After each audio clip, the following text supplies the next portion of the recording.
You can't sit here. The flight attendant's voice sliced through the quiet hum of first class. Jace Garrett looked up. She was in her assigned seat, 3A, first class, a birthday gift from her father. 17 years old, an honors student, a future aerospace engineer. And she had done nothing wrong. But the woman in uniform didn't see a passenger. She saw a black girl sitting where she wasn't supposed to. Heads turned, a phone camera lifted. Someone whispered, "She doesn't belong here." The calm luxury of first class twisted into something sharp, a courtroom above the clouds where judgment always came before truth. And before the plane reached cruising altitude, everyone on Flight 447 would learn what happens when a girl like Jace dares to sit in a place the world still believes she shouldn't. The question hung in the air between them, unspoken but understood by everyone watching. What happens next? Jace Garrett had learned early in life that sometimes the world wanted you to prove your right to exist in certain spaces. Her father had taught her that. Her mother had taught her that. Every day of being black in America had taught her that. So when Deborah Morgan asked to see her boarding pass a second time, after already examining it, Jace simply unlocked her phone again and held it steady. "The confirmation number is right there," Jace said quietly, pointing to the screen. "Seat 3A, first class." Deborah's expression didn't soften. If anything, it hardened, her lips pressing into a thin line as she studied the pass like it might dissolve under scrutiny. She was a woman in her early 50s, her blonde hair pulled back in a severe bun, her makeup immaculate. Everything about her projected authority, control, the kind of power that came from years of being obeyed without question. But there was something else there too, something Jace couldn't quite name, a desperate edge, a fear of making the wrong call. 6 months ago, Deborah had been written up by management. A passenger had slipped past her with an expired boarding pass, caused a scene mid-flight. The airline had been furious. Her supervisor had made it clear, one more mistake and her decades of service wouldn't matter. She'd be gone. So now Deborah checked everything twice, questioned everyone who seemed even slightly out of place. Better to be too careful than not careful enough. Except too careful had started to look a lot like profiling. "How did you pay for this ticket?" Deborah asked, her tone shifting from professional to interrogative. Around them, passengers were beginning to notice. An older white man in 2C glanced over his Wall Street Journal. A woman across the aisle paused mid-text. The cabin was filling up and Jace was blocking the flow of traffic. "My father bought it," Jace said. She kept her voice level, but her heart was starting to pound. She'd flown first class before, many times, but never alone. Never without her father beside her, his presence a shield against exactly this kind of moment. "And where is your father?" Deborah pressed. "He's not on this flight." "So you're traveling alone? In first class?" The skepticism in Deborah's voice was thick enough to choke on. She glanced past Jace toward the economy curtain, as if expecting someone to come forward and claim the girl, to explain the mistake that had been made. Jace felt the familiar burn of anger starting low in her chest, but she forced it down. Her father had taught her this too. Never give them the reaction they're looking for. "Yes," she said simply. "I'm 17. I'm allowed to fly alone." "That's not what I'm questioning," Deborah said, though they both knew it was a lie. Another flight attendant appeared then, a younger man with kind eyes and an uncertain expression. He glanced between Deborah and Jace, clearly sensing the tension. "Everything okay here?" he asked carefully. "I'm just verifying this passenger's ticket," Deborah said without looking at him. "There seem to be some irregularities." "There aren't any irregularities," Jace said, her voice firmer now. "I have a valid boarding pass for seat 3A. I'd like to sit down." Deborah finally handed back the phone, but her expression made it clear this wasn't over. "I'll also need to see a photo ID and the credit card used to purchase the ticket." Jace blinked. "You need to see the credit card?" "It's airline policy for tickets purchased by a third party." "No, it's not." The words came out before Jace could stop them, sharp and certain. She'd flown dozens of times on tickets her father purchased. No one had ever asked for his credit card. The cabin went silent. Deborah's face flushed slightly, anger or embarrassment.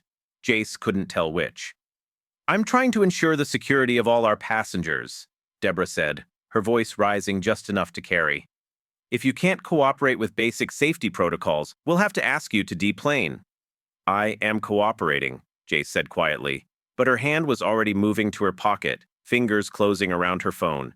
She opened her messages, found her father's name, and began typing with quick, precise taps. "Dad.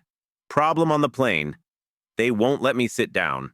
She didn't mention that her father was supposed to be in Washington, D.C. for meetings.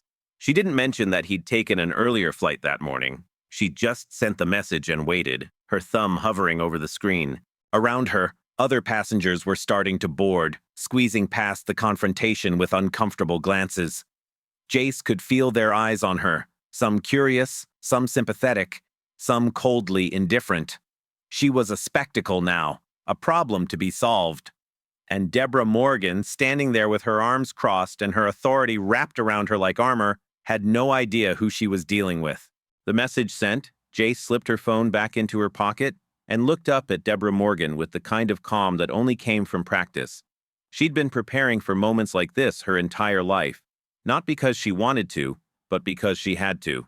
Her father had told her once, "Baby girl, the world is going to test you, every single day. Your job isn't to let them break you. Your job is to stand firm and let your dignity speak louder than their ignorance." She was standing firm now. Deborah gestured sharply to the male flight attendant beside her. "I need you to witness this. This passenger is refusing to comply with security verification." "I'm not refusing anything," Jace said, her voice steady. "I showed you my boarding pass. Twice. I told you who purchased the ticket. I don't have his credit card because it's his credit card, not mine." The young attendant shifted uncomfortably, his eyes darting between the two of them. "Ma'am, her boarding pass is valid. The system accepted it at the gate." "The system makes mistakes," Deborah snapped. "And I've been doing this long enough to know when something doesn't add up." She turned back to Jace, her expression hardening. "Who bought your ticket? What's his name?" Jace hesitated. Saying her father's name felt like revealing a hand she wasn't ready to play yet.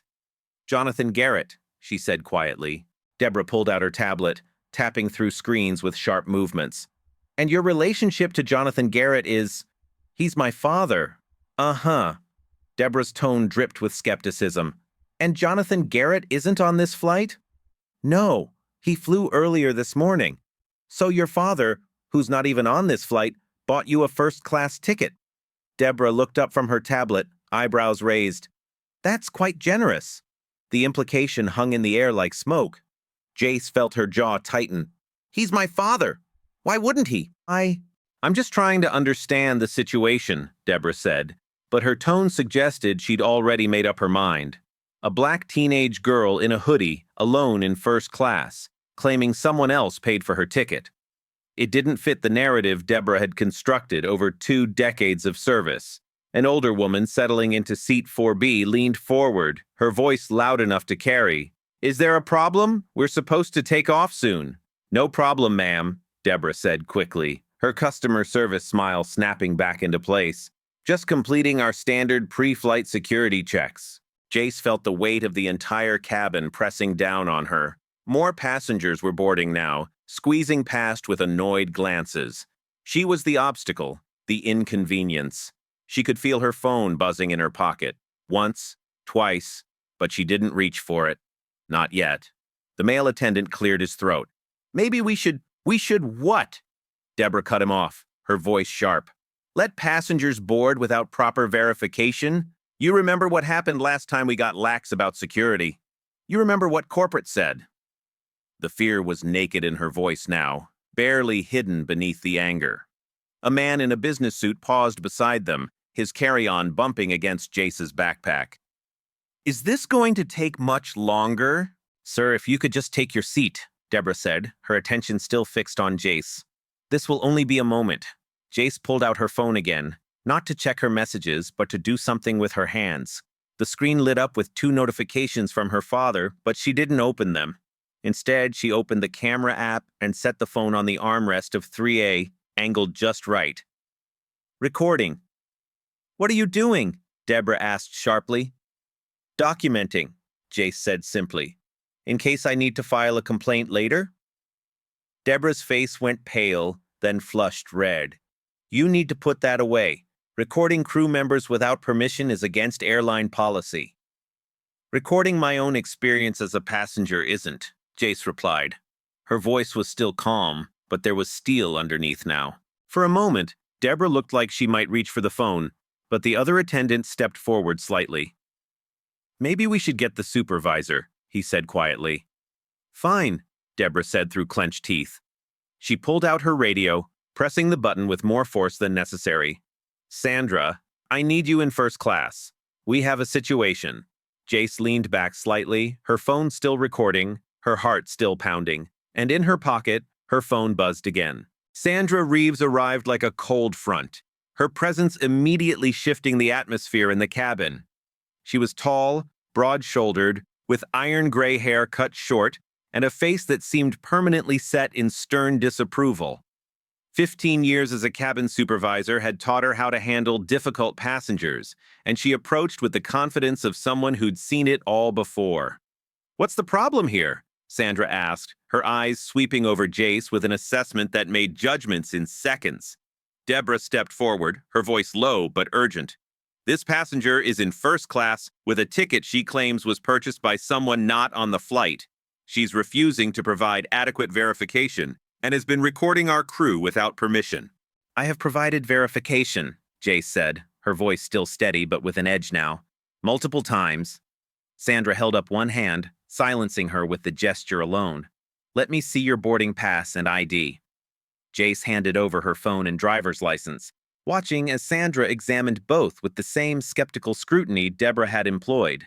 The supervisor's lips pressed into a thin line. Jace Garrett, Sandra read aloud, her tone making the name sound somehow suspicious. 17 years old? You're traveling alone in first class, and who purchased this ticket? My father, Jonathan Garrett. Jace could hear the exhaustion creeping into her own voice. Sandra handed back the phone and ID, but her expression remained unchanged. Ms. Garrett, I'm sure you can understand that we have security protocols to follow. Flying alone at your age in first class, with a ticket purchased by someone else, these circumstances require additional verification. You didn't ask anyone else for additional verification, Jace said quietly. She gestured toward the other passengers. That man in 2C flew alone. That woman in 4B is alone. Nobody asked them who bought their tickets. That's different, Sandra said. How? The question came out sharper than Jace intended. How is it different? Sandra's jaw tightened. Don't take that attitude with me, young lady. We have every right to ensure that our passengers are who they claim to be, and that their tickets were legitimately purchased. I am who I claim to be. My ticket was legitimately purchased. What else do you want from me? Jace felt her hands trembling slightly and shoved them into her hoodie pockets.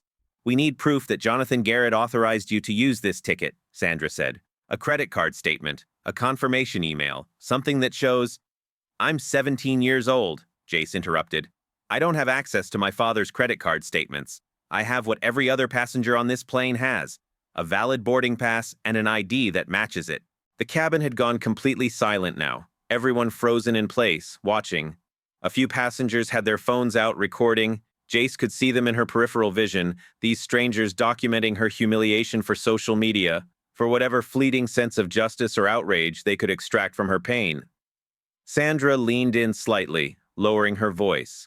Look, I understand this is frustrating, but you have to see it from our perspective. You're young, you're dressed, casually, you're alone, and you're sitting in a section that costs several $1,000s. Can you really blame us for wanting to verify? There it was, the thing lurking beneath every question, every skeptical glance. You don't look like you belong here.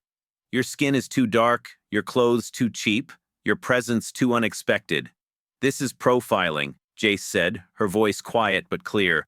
You're profiling me because I'm black and because I'm young and because you've decided that people who look like me don't fly first class. That's not... Sandra started, but Jace wasn't finished. These protocols you keep talking about, they seem to only apply to certain people. She gestured to the other passengers.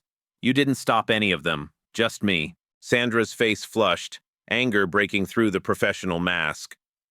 If you can't cooperate with our requests, we will have no choice but to ask you to deplane.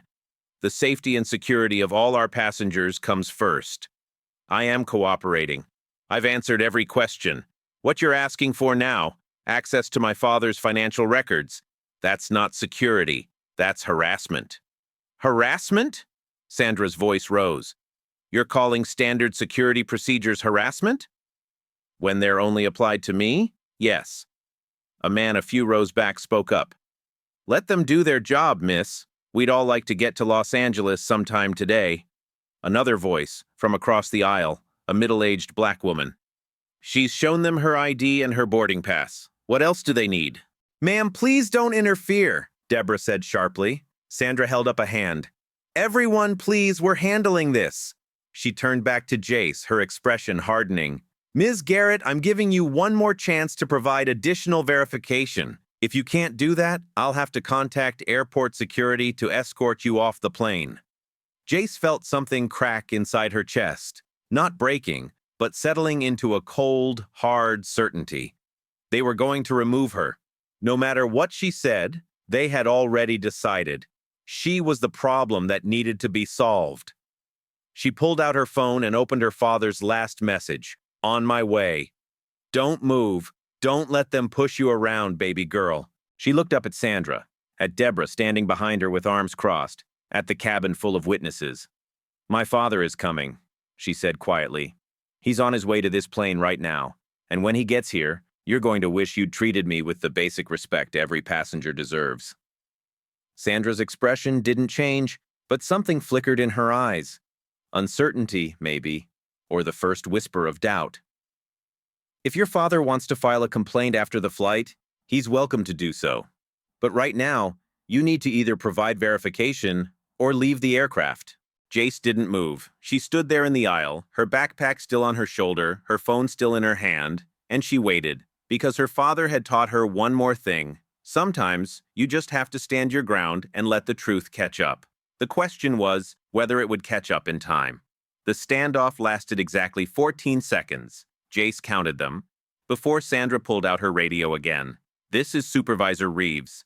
I need airport security at Gate 27, Flight 447. We have an uncooperative passenger refusing to deplane.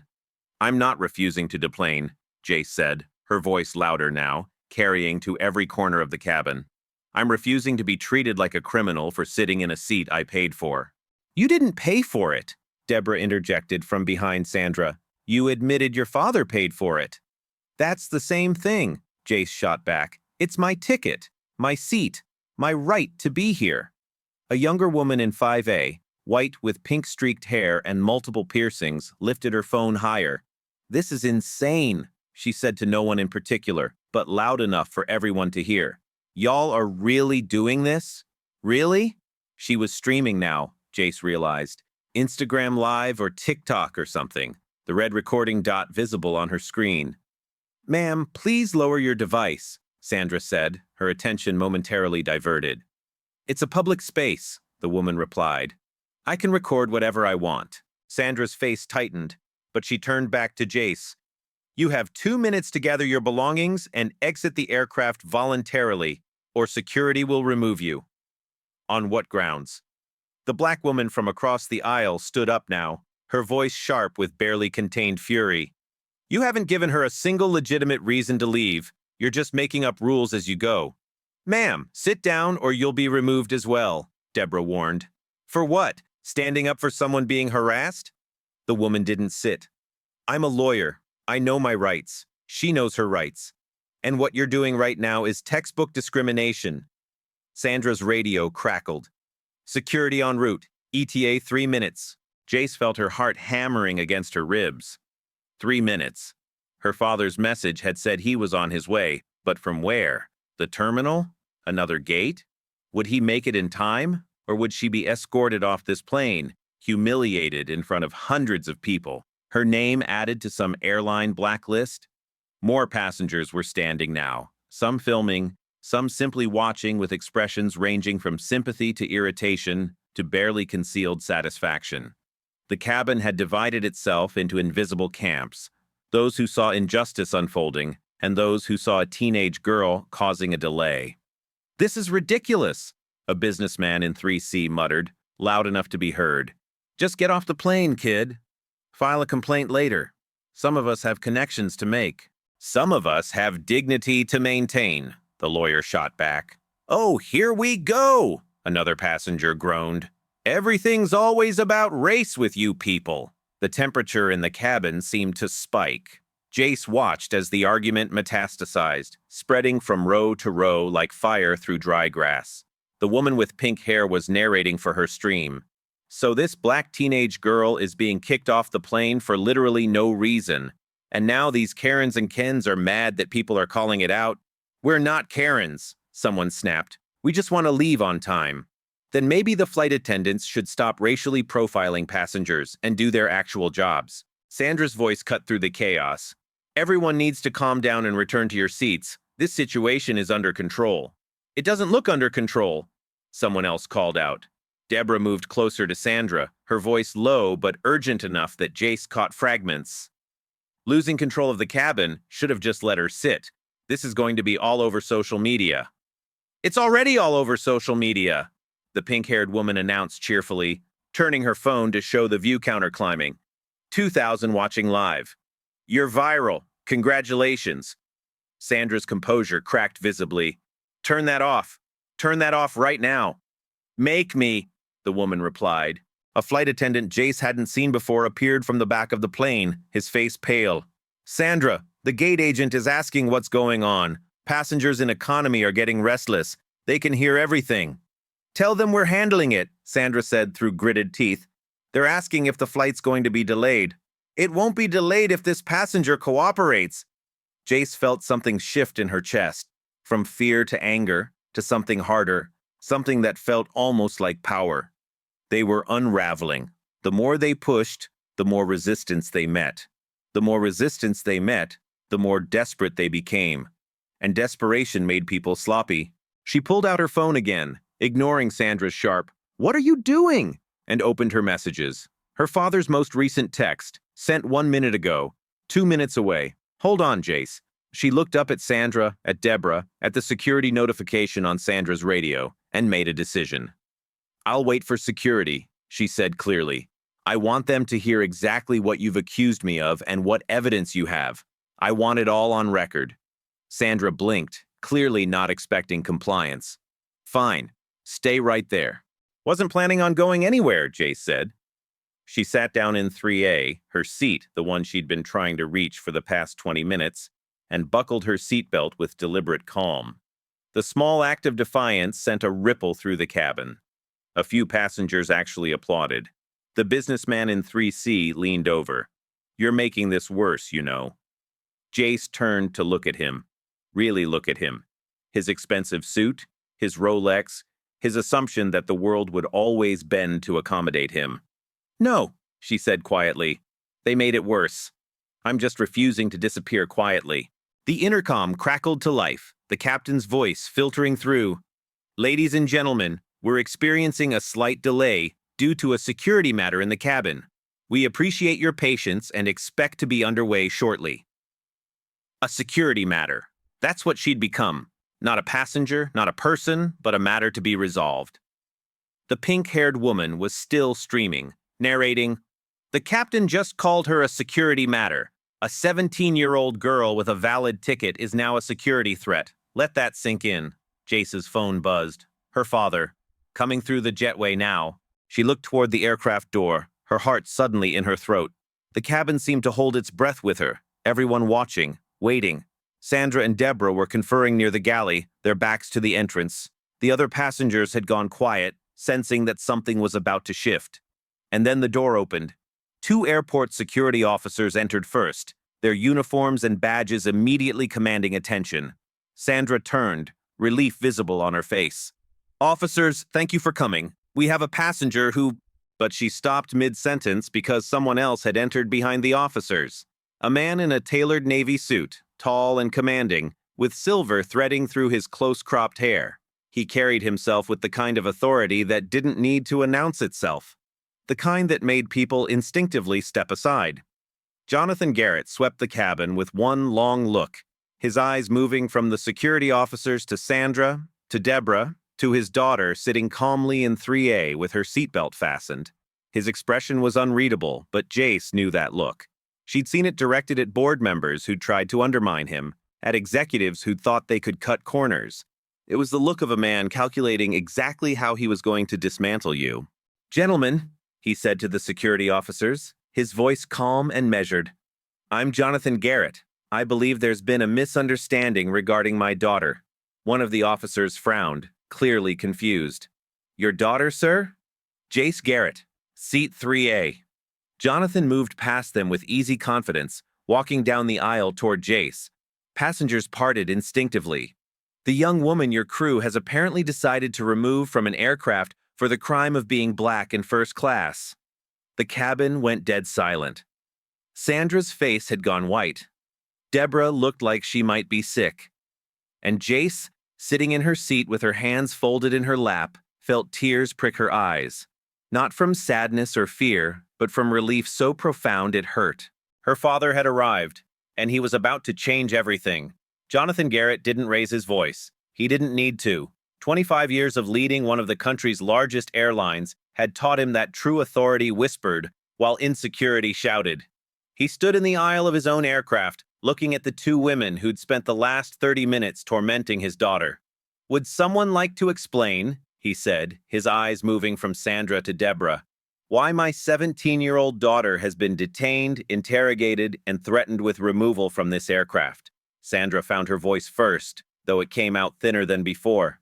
"Mr. Garrett, we were following standard security protocols. Your daughter was unable to provide adequate verification. She had a valid boarding pass and photo ID. What additional verification did you require that you didn't require from any other passenger? We have protocols for tickets purchased by third parties.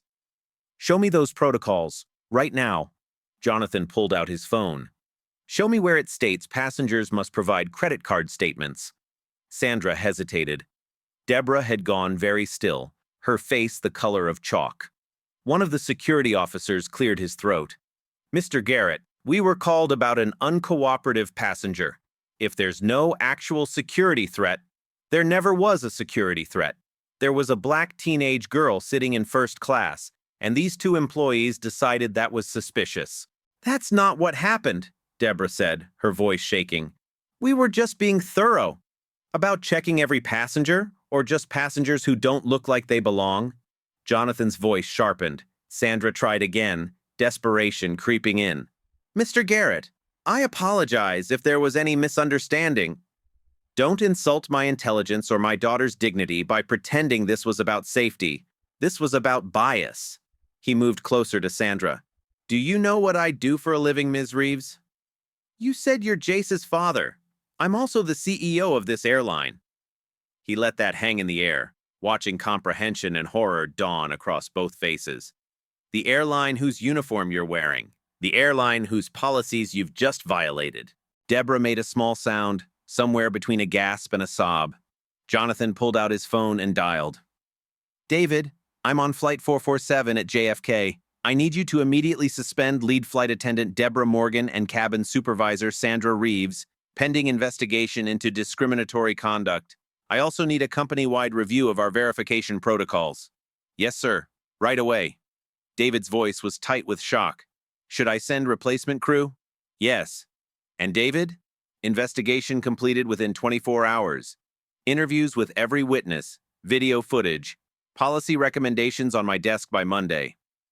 "Understood, sir." Jonathan ended the call. "You're both relieved of duty, effective immediately. Please deplane. Human Resources will contact you." Sandra's face crumpled. "Mr. Garrett, please, I have 15 years with this company.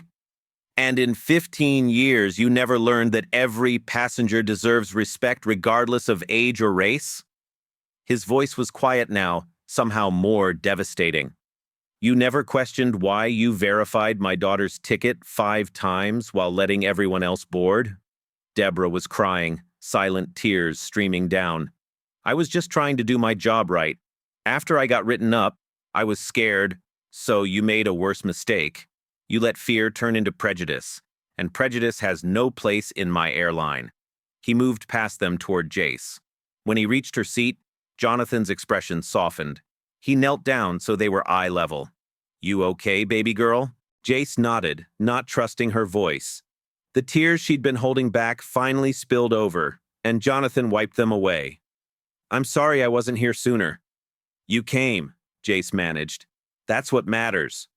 Jonathan stood and addressed the cabin. "Ladies and gentlemen, I apologize for this delay. This is not reflective of our airline's values. Replacement crew will be here shortly. For your patience, everyone receives a full refund and travel vouchers." The applause started slowly. The lawyer first, then the pink-haired woman, then others joining until the entire cabin was clapping. Sandra and Deborah gathered their things with shaking hands, their careers ending between one moment and the next. As Deborah passed Jace's seat, she paused. "I'm sorry," she said, barely audible. Jace looked at her. "I hope you think about this every time you see someone who doesn't look like what you expect. I hope it changes you." Deborah nodded once and left. Jonathan sat down beside his daughter, taking her hand. "Proud of you," he said softly. "You stood your ground." "I learned from the best," Jace replied. He'd shown up exactly when she needed him, exactly when truth needed to catch up to injustice. And together, they'd flipped the entire script. The replacement crew arrived within 20 minutes. The flight departed an hour late, but no one complained. The story had already left the aircraft, spreading across social media like wildfire. By the time Flight 447 touched down in Los Angeles, the video from the pink-haired woman's livestream had been viewed over 15 million times. First class, while black, was trending nationwide. News outlets were picking up the story, and the airline's corporate communications team was in full crisis mode. Jace watched her father work during the flight, fielding calls and emails with practiced efficiency. This man who'd built an empire while never forgetting where he came from. "The board wants a statement," Jonathan said, hanging up from yet another call. "They're worried about the optics." "What are you going to tell them?" Jace asked. "The truth. That we have a systemic problem, and we're going to fix it." Within 48 hours, the airline issued a formal public apology. Not the usual corporate non-apology, but a genuine acknowledgement of harm. Deborah Morgan and Sandra Reeves were terminated for cause, their personnel files documenting gross violation of company non-discrimination policies and passenger Bill of Rights. Deborah tried to defend herself on social media, posting a lengthy explanation about security protocols and misunderstandings. The response was swift and merciless. Former colleagues came forward with stories of other incidents, other passengers she'd profiled. A pattern emerged, one the airline had failed to see or chosen to ignore. Her post was deleted within hours, but the screenshots lived forever. Sandra Reeves stayed silent, but her LinkedIn profile told its own story. 15 years of service, ended. No farewell post, no well wishes from colleagues. Just a quiet exit from an industry she'd never work in again. The aviation community was small. Word traveled fast, and discrimination left a stain that no resume could wash away. Jonathan moved quickly on his promises. Within the week, he announced a comprehensive overhaul of training programs. Every employee would undergo mandatory bias training. The company established an anonymous hotline for reporting discrimination, managed by an independent third party, and they created a passenger advocate position to ensure complaints were investigated immediately. The changes went deeper than policy. Jonathan brought in outside consultants to audit hiring practices, promotion patterns, and customer service metrics across all demographics. He commissioned an internal study on how often passengers of color were questioned, delayed, or denied service compared to white passengers. The results were damning, and he published them publicly, along with a detailed action plan. "Transparency," he told his executive team in a meeting later leaked to the press, "is the only way forward. We can't fix what we won't acknowledge." The industry watched. Some praised his leadership. Others criticized him for overreacting. Jonathan ignored them all and kept working. Jace returned to school a week later, suddenly famous in a way she'd never wanted. Her face was all over the news. Classmates she barely knew wanted selfies. Teachers looked at her with pride and pity. She hated the attention, the performance of caring from people who'd never noticed her before. But then the messages started coming. Private DMs from other black teenagers, from young women of color, from people who'd had their own experiences with discrimination and stayed silent because they didn't think anyone would believe them. Thank you for not backing down. You gave me courage to file my own complaint. My little sister saw your story and said she wants to be brave like you. Jace read every single one, and slowly, the weight shifted. It wasn't just about her anymore. It was about everyone who'd ever been made to feel less than. Everyone told they didn't belong. Everyone who'd swallowed their anger because fighting back seemed impossible. She'd fought back, and she'd won. 2 weeks after the incident, Jonathan and Jace sat together in the airline's headquarters conference room, facing a camera for an internal company-wide live stream. Thousands of employees across the country tuned in. Gate agents, pilots, flight attendants, mechanics, executives. Jace had been nervous about this moment, but her father's hand rested gently on her shoulder as the camera light blinked red. "Good morning," Jonathan began. "Thank you for joining us. I want to introduce you to my daughter, Jace Garrett." Jace looked into the camera, seeing not a lens but the faces of people who might witness something like what happened to her, or worse, might be complicit in it. "I didn't ask for what happened to me," she said quietly. "I just wanted to sit in my seat and fly to Los Angeles. But what I learned is that dignity isn't something we should have to fight for. It's something we all deserve simply because we're human." Her voice grew stronger. "I'm 17. I'm black. I was wearing a hoodie. And none of those things made me less deserving of respect. But they did make people suspicious.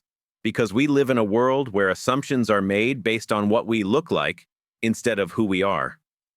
Jonathan leaned forward. Jace handled herself with more grace than most adults would have. But she shouldn't have had to. None of our passengers should ever have to prove they belong. That responsibility falls on us. On this company, on every person who represents it. He paused. "We're not here to assign blame beyond what's been done. We're here because we need to be better, all of us. We need to examine our own biases, the assumptions we make without thinking, the ways we treat people differently based on nothing more than appearance." Jace spoke again. "I don't want anyone else to go through what I went through. Change starts with awareness, with asking yourself why you made that assumption, why you felt that suspicion, why you treated one person differently than another." "We're launching several initiatives," Jonathan said. "But real change happens when we choose, every single day, to see people as individuals worthy of dignity and respect. When we choose to question our own reactions instead of questioning someone else's right to exist in a space." Jace smiled slightly. "I hope this story makes people think. I hope it makes them uncomfortable, because sometimes discomfort is how we grow. And I hope that the next time someone walks onto a plane, they're met with the assumption that they belong, not the assumption that they don't." Jonathan concluded, "To everyone watching, thank you for being willing to do better. That's all any of us can ask, that we learn, that we grow, and that we never stop trying to create a world where everyone is treated with the dignity they deserve." The live stream ended. And across the country, in break rooms and crew lounges and airport gates, employees sat in silence, processing what they'd heard. Some would dismiss it. Some would go back to work unchanged. But some, enough, would remember, would think twice, would choose differently. And slowly, painfully, imperfectly, things would begin to change. 3 months after that flight, Jace Garrett stood on stage at Howard University's Symposium on Discrimination in Commercial Aviation. The auditorium was packed. Law students, activists, journalists, people who'd lived their own versions of her story. She looked out at the sea of faces, most of them black and brown, and felt something shift inside her chest. This was bigger than one flight, bigger than one airline, bigger than her. "I want to tell you something my father taught me," Jace said, her voice steady and clear. "He said that injustice thrives in silence. It grows in the moments when we see something wrong and decide it's not our problem, not our fight, not our responsibility." She paused, letting the words land. "But here's the truth. If you witness discrimination and do nothing, you become part of the system that allows it. You become complicit. And I know that's uncomfortable to hear, but discomfort is where change begins." A few people in the audience nodded. Someone whispered yes. So here's what I'm asking you to do, Jace continued. The next time you see someone being treated unfairly, whether it's on a plane, in a store, at school, anywhere, don't just watch. Don't just record it for social media and move on with your day. Speak up. Bear witness. Use whatever privilege or power you have to stand between injustice and the person being harmed. She thought about the lawyer on that flight, the pink-haired woman, the passengers who'd clapped when her father revealed the truth. You don't have to be a CEO to make a difference. You just have to be willing to say, "This isn't right," and mean it. Document what you see, she said. File complaints. Support people who speak up. Vote with your dollars and your voices for companies and systems that value dignity over profit. And if you work in any industry where you have power over others, retail, hospitality, healthcare, aviation, education, examine your own biases. Ask yourself who you question and who you don't, who you believe and who you doubt, who you welcome and who you make prove they belong. Jace's voice softened slightly, but the steel underneath remained. Change isn't comfortable. It's not fast. It's not a single viral video or a single apology or a single policy change. It's 1,000 small decisions made over and over again to choose justice over convenience. She smiled then, a small, knowing smile that carried just a hint of the teenager who'd sat in seat 3A and refused to move. And to anyone out there who's thinking about judging someone based on how they look, let me leave you with this thought. The next time you see someone who doesn't fit your expectations, who doesn't look like they belong, who seems suspicious for no reason you can articulate, remember my story. The smile widened, because you might be looking at someone's daughter, someone's sister, someone's future, and you definitely might be talking to the CEO's kid without knowing it. Laughter rippled through the auditorium, warm and knowing. But more importantly, Jace said, her expression growing serious again, you might be looking at a human being who deserves the same respect you'd want for yourself. And if you can't give them that, if you can't see past your own biases long enough to treat them with basic dignity, then the problem isn't them, it never was. She took a breath. Dignity doesn't require proof, but justice always requires action. So act, every single day, in every small moment, because those moments add up to the world we all have to live in. And make it a world, Jace finished, her voice ringing clear, where everyone can sit in their seat, wherever that seat may be, and just exist, without question, without suspicion, without having to prove they belong. The applause started before she finished speaking, building into a standing ovation that filled the auditorium. Jace stood there, 17 years old and somehow ancient, watching these people rise for her, for themselves, for everyone who'd ever been made to feel less than. Her phone buzzed in her pocket, a text from her father. "Proud of you, baby girl. Now come change the world." She was already working on it. Dignity doesn't need proof, but justice always needs champions.